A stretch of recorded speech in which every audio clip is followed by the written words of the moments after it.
What's good, people? It is Tony the Savant back again.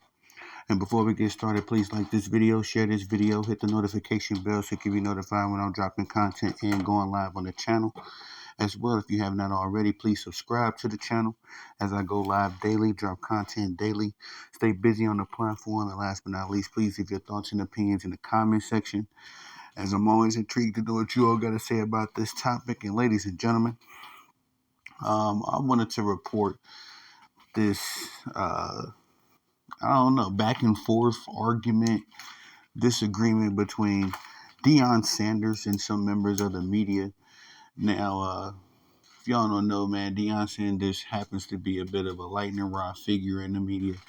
Either you love him or you hate him. It seems like to me, it's almost like that. It almost feels like that with Deion Sanders. And in the beginning, when Deion first got this job with Colorado, because I didn't pay much attention to what he had going on in Jackson State. I won't lie, I'm not no diehard Deion Sanders fan. I can appreciate him for what he is, what he represents, but at the same time, I'm not a big Deion Sanders guy myself. So I don't really have any skin in this game. But I did start paying a lot more attention when he got the job at Colorado. As you know, I was excited for him, to be honest. I really didn't follow college football until I started my channel. We covered a couple of games last season. I'm going to try to get a little bit more into that bag this season. But of course, Deion Sanders also made his debut. As far as the conferences goes, don't give me the lying, y'all. I'm still learning college football language, so I'm not positively sure, what conference they was in last season. But I know that they're in the Big 12 now. And I'm not sure if they was in that same conference last season, right? But um, when he's in the Big Five conferences. I know that's one of the college terms for all of the conferences I'm learning.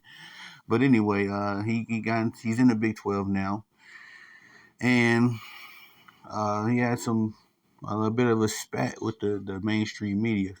Now, he was being asked some questions. I suppose it was some kind of Colorado Buffaloes media day today. Also, today was his birthday. Today is his birthday. So happy birthday to Prime. But he out of nowhere kind of spazzed out on the media. You know what I mean? I don't want to say out of nowhere. Like I said, I just haven't been following the storyline of Coach Prime, but at the same time, how it's been reported, and from what I've been able to gather from my investigating, it seemed like this was a little, unexpected and almost a little unwarranted. But let Coach Prime tell it. It was necessary. So, uh, no further ado, ladies and gentlemen. I'm just gonna leave my commentary. I'm gonna tell you a couple things. I listened to the interview myself. I listened to a couple folks that covered it, um, and I'm just gonna give my commentary. All right, so not verbatim, but Coach Prime essentially addressed two reporters, one from CBS, and I can't recall the other one.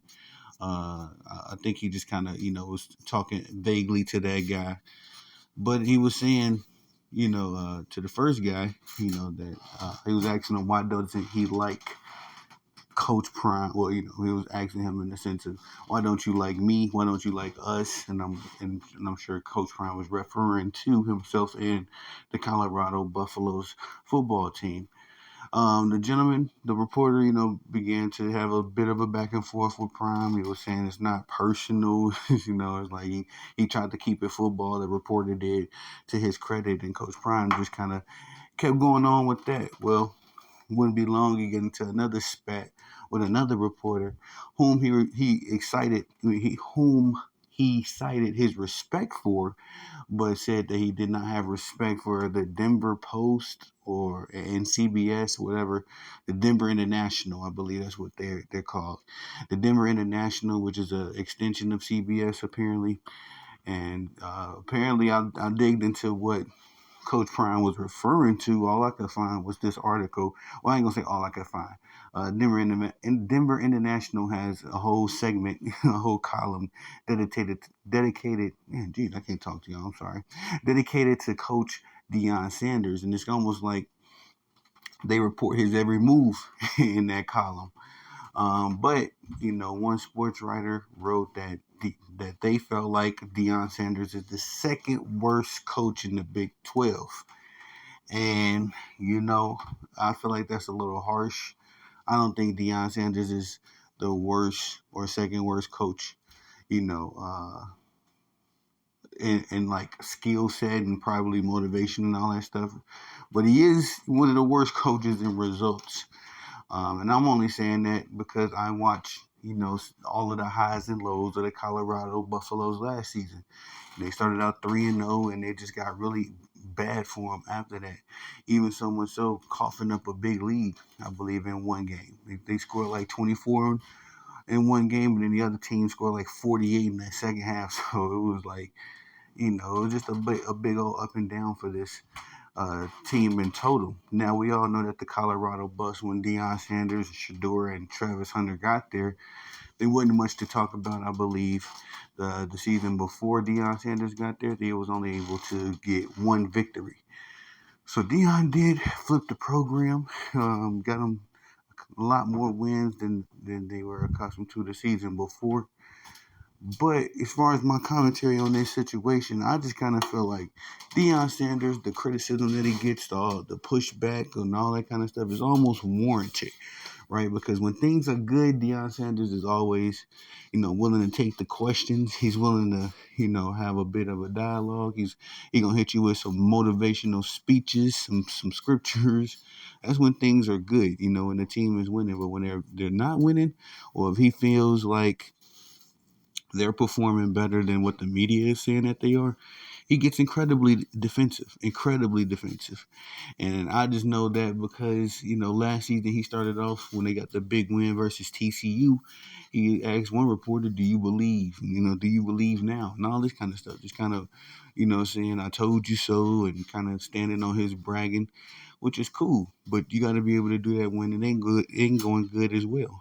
And Deion Sanders gets incredibly defensive if he feels like, the media is coming for him. And I say, I ain't never been a lamestream media person, but sometimes it is warranted. Sometimes Deion Sanders talks a big game, and then, unfortunately, he can't go out there and play for the Colorado Bus. Those kids got to go out there and play them. I ain't gonna say kids. Those young men got to go out there and play themselves. They got to, pull the heavy loading and make sure that the job and the task gets done. Deion Sanders was able to do that in his heyday when he was playing, but Father Time is undefeated, so he can only do so much. Also, I feel like this is a bad example. That if Deion Sanders wanted to set a good example for these guys, then you gotta teach them how to deal with the media, man. Just let it roll off your shoulder, whatever. Use it as motivation. Clip the article, put it in your locker, or, somewhere where it can motivate you, and just keep going until the end.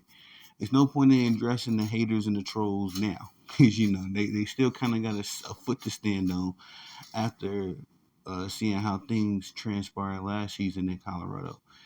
There's been other controversy surrounding this whole program and Deion Sanders as well as, there's been speculation that he may leave once Shedeur Sanders and Travis Hunter goes off to the NFL. So, some people have been getting the rumor mill turning in that way.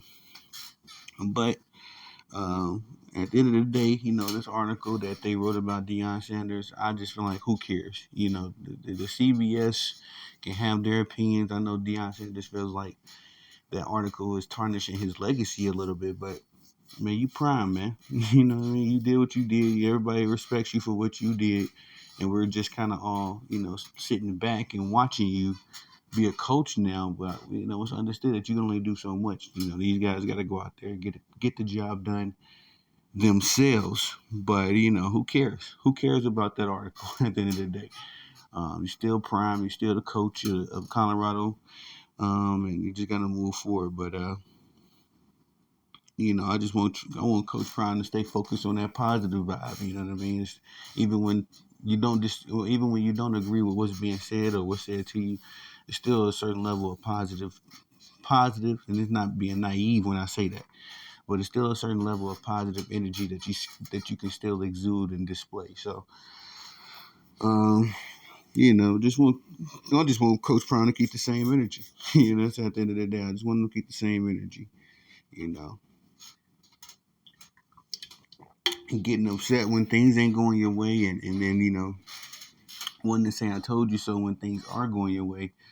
It's a bit hypocritical, Coach Prime. You know what I mean? That's a bit hypocritical, but that's all I got for y'all on this one. Please tell me what y'all think about this situation. It is a bit crazy, of course, but we'll see how it plays out. I am Tony the Savant. Please like this video, share this video, hit the notification bell so you can be notified when I'm dropping content and going live on the channel.